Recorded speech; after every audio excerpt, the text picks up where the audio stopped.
ማስታወቂያ ከሪል ስቴት አልሚዎችና ከግለሰቦች ንግድ ቤትም ሆነ የመኖሪያ ቤት ገዝታችሁ በውልና ማስረጃ የግዢ ውል ፈጽማችሁ የስመ ንብረት ዝውውር ላላደረጋችሁ ባለንብረቶች በሙሉ ከሪል ስቴት አልሚዎችና ከግለሰቦች ንብረት ገዝታችሁ በውልና ማስረጃ የግዢ ውል ከፈጸማችሁ በኋላ የተናጠል ካርታ እንዲኖራችሁ በተደጋጋሚ ጥያቄዎችን ወደ ተቋሞቻችን ስታቀርቡ ቆይታችኋል። ይሁን እንጂ የተናጠል ካርታ ለማግኘት የስመ ንብረት ዝውውር ማድረግ አስገዳጅ ቅድመ ሁኔታ ከመሆኑም በተጨማሪ የንብረት ግዢ ፈጽሞ የስመ ንብረት ዝውውር ሳያደርጉ መቆየትን አሰራሩም አይፈቅድም።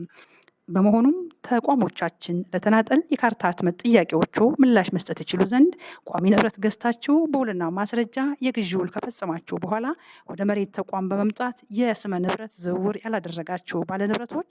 ከሰኔ 12 ቀን 2018 ዓመተ ምህረት ጀምሮ ባሉት 10 ተከታታይ ቀናት ውስጥ ቋሚ ንብረታችሁ በሚገኝበት ክፍለ ከተማ ባለ የመሬት ልማትና አስተዳደር ቅርንጫፍ ጽሕፈት ቤት ወይም የመሬት ይዞታ ምዝገባና መረጃ ቅርንጫፍ ጽሕፈት ቤት በአካል በመቅረብ በአሰራሩ መሰረት የስመ ንብረት ዝውውር እንድታከናውኑና የተናጠል ካርታችሁን እንድትወስዱ እናሳስባለን። በአዲስ አበባ ከተማ አስተዳደር የመሬት ልማትና አስተዳደር ቢሮና